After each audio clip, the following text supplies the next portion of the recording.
Hello and welcome to day 27 of the 31-day mobility challenge.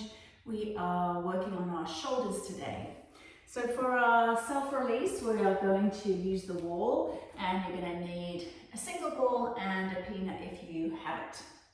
So you're going to come against the wall. We're going to start with the chest. So you want to be putting the ball around here in this upper portion of your chest, just in from your shoulder. And then you're going to squeeze that ball in between you and the wall. And then from there, you could either just press in with the ball. So if to get the tension on the chest, you want to kind of turn your head away from the ball and press in to the wall with your chest and your body weight. Or you could go side to side, see how that felt. So right now I've got my arm out. Less intense would be to let my arm just drop down and press into the wall. My other hand is bent and supporting myself on the wall so I can modify intensity.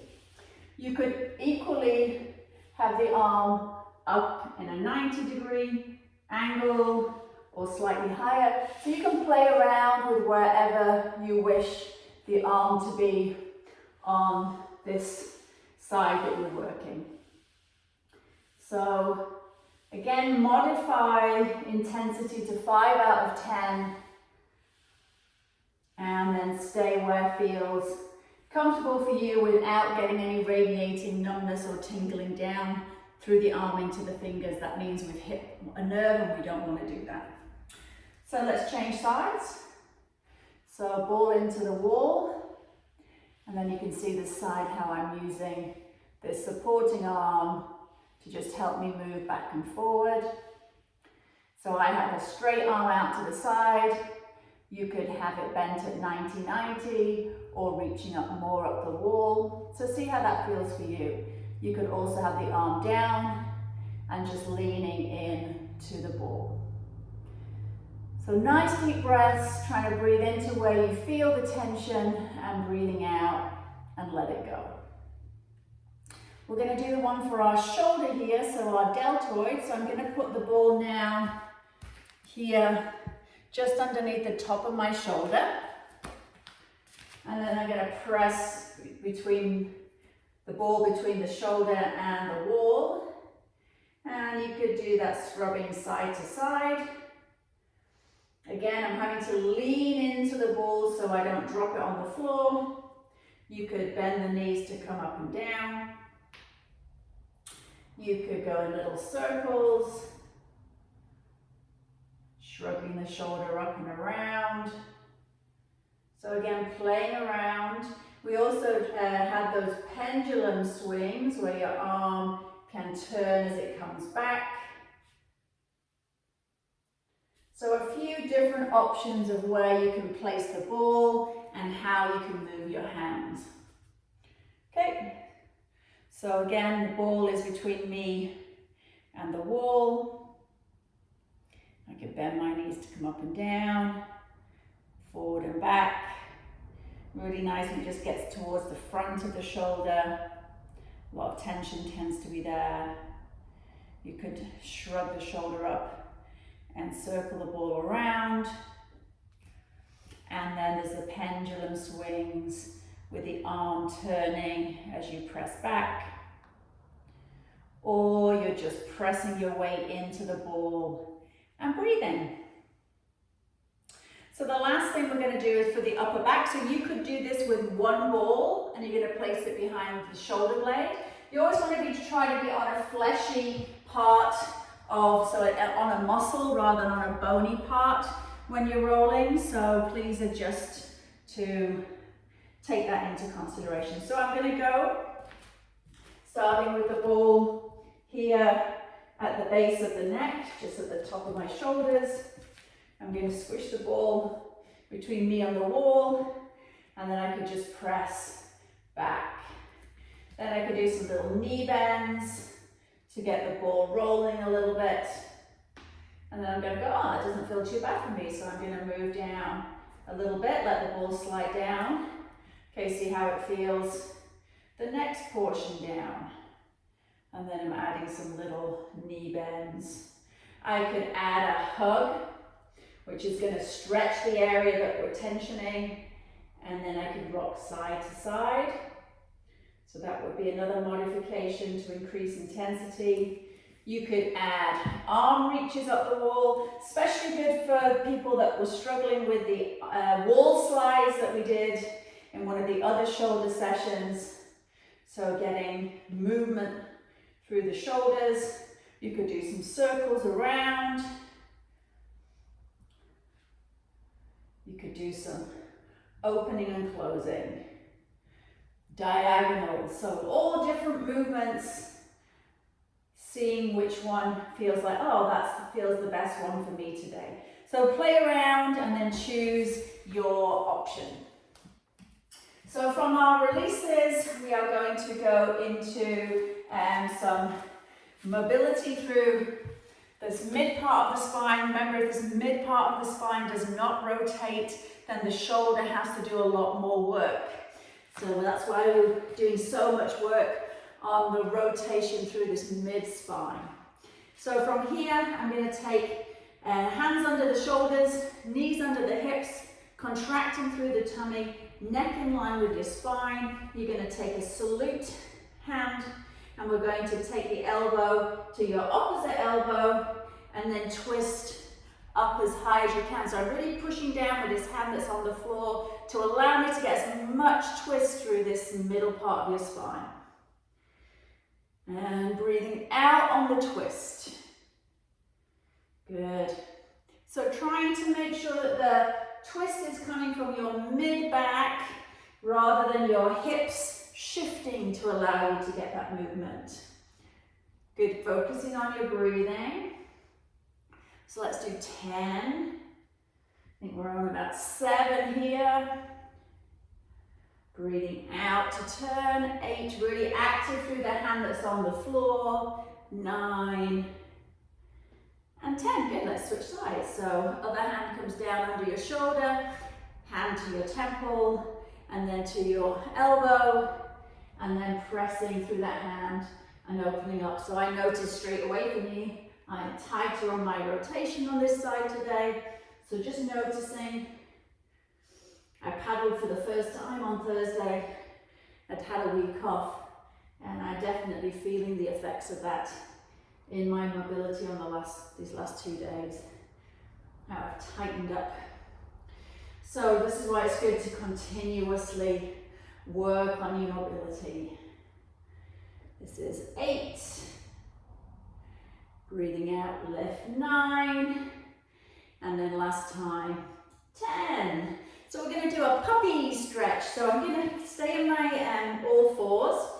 And then I'm going to walk my hands forward as far as I feel comfortable with.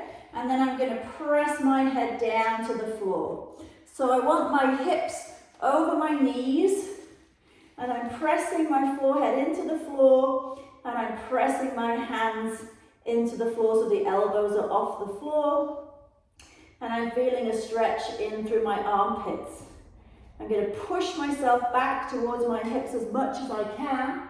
And also you want to think about if that feels too intense for you. So like, do you feel that you're straining in this position? Because if you do, you might want to raise your head up on a block.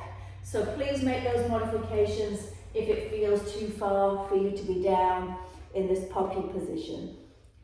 So breathing. So nice deep breath into where you feel the stretch. For me, it's in the armpits today. I'm feeling a pretty strong stretch. So I'm breathing into them. And as I breathe out, I'm trying to let them go. Nice. So this is puppy.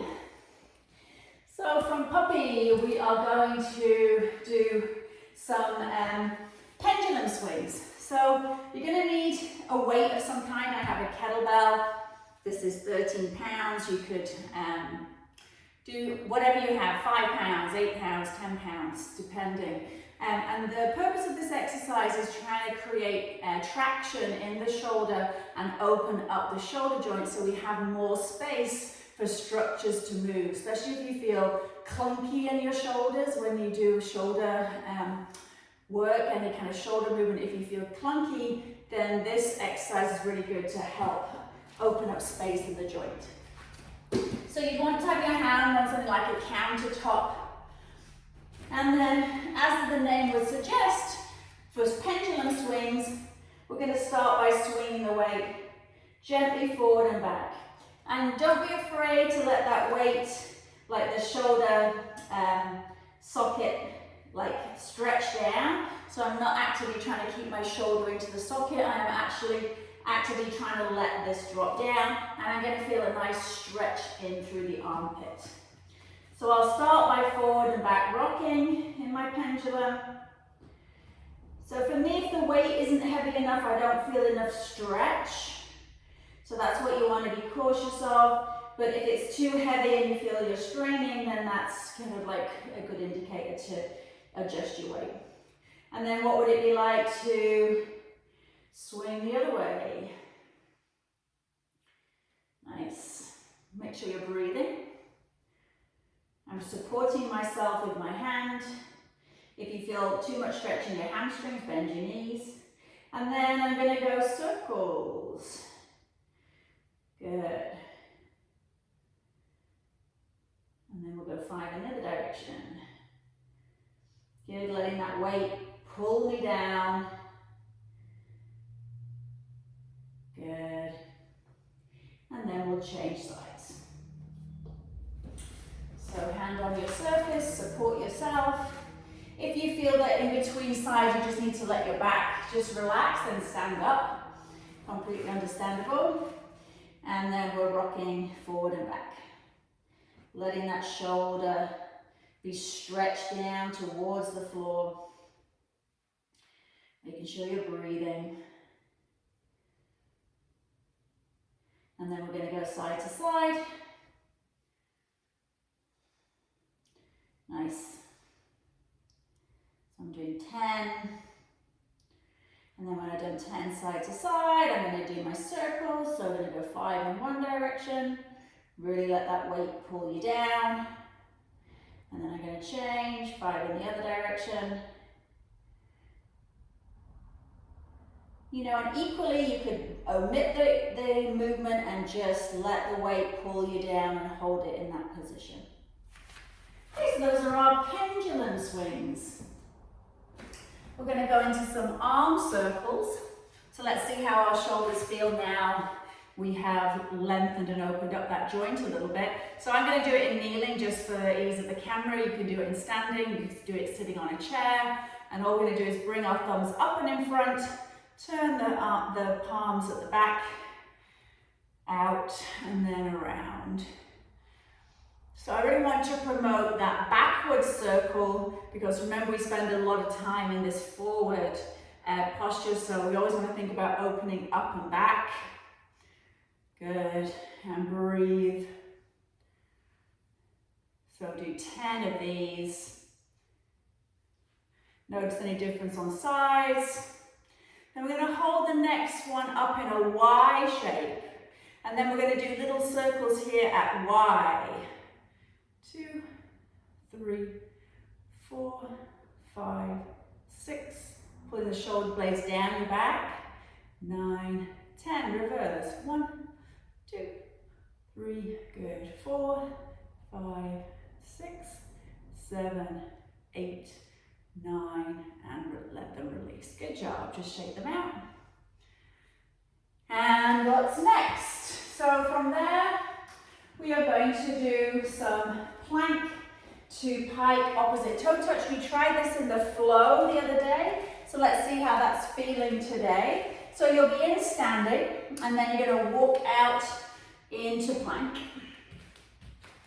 And you're going to get into a really good plank first. So pushing back through your heels, shoulders are above your hands, neck is long, abs are on, butt is on. And then you're going to push back into pike, and then we'll reach back to your shin, and then you'll come back. So if this is too advanced for you, practice. Everyone else continue in the shin taps. If it's too advanced, you practice plank. If full plank is too advanced, practice modified plank. And if you wanted to practice modified plank with trying to lift one hand up and the other hand up, then that's something good to practice, which will transfer into these pike shin taps when you have to be able to take a hand off and come into a three-legged plank. So I've got 3 points of contact in my pike. So getting used to be able to lift the hand off the floor is a really good skill to have. So let's do 2 more. And you could be touching your thigh, your knee, your shin, maybe you can reach your toes. And then we're going to hold it back in our downward dog. I'm more worried about the shoulders and the hamstrings today, so I'm going to bend my knees. I'm going to press the floor away. My ears are in between my hands. I'm going to breathe. So good endurance work for the shoulders now, holding yourself in this position. If you want the modified version, knees are dropped to the floor and push down with your knees on the floor. So last 10 seconds. So 10, 9, 8, 7, 6, 5, 4, 3, 2, and 1. So we're going to do our breathing in a cactus position today. So cactus arms looks like this. So you'll lay down on your mat with your arms out in cactus. So what you'll find is if you're limited or restricted, that your ribs will want to pop up to allow your arms to come down to the floor. So if I was being really strict, I'm going to think about pressing those ribs down, and that's probably going to affect how much my arms are going to come back. So when we do our breathing today, I want you to focus on your exhalation and the sensation of pressing your ribs down to the floor as you exhale. Okay? So you'll breathe in, you'll fill your chest, breathe out, exhale, and press the ribs towards the hips. I'm not pressing my lower back to the floor, I'm depressing my rib cage, and you'll probably feel your mid-back press more to the floor. So if cactus arms feels too uncomfortable in this position, you could maybe put 2 pillows under your arms if you can't just rest your arms on the floor. So that would be another modification.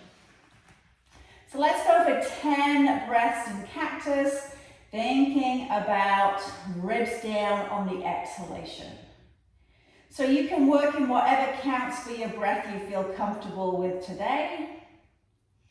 And those counts might change as you get through the 10 breaths. So maybe it starts with a 4 count, and then it lengthens as you get into the exercise. So again, we're really focusing on the exhalation and the ribs cage pressing down to the floor.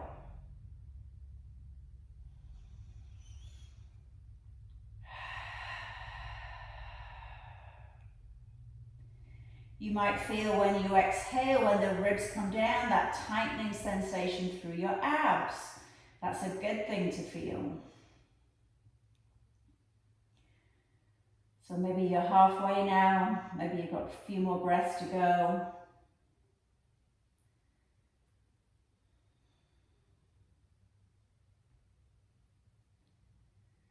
Scan your body, see if you feel any tension anywhere, and see if you can let that go. I feel tension in my legs, so I'm just going to let my knees knot together for these last few breaths.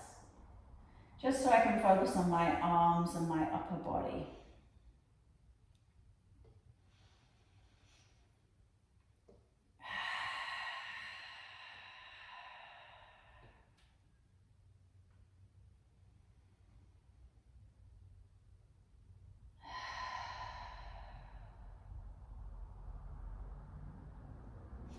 And then we'll roll over onto our side.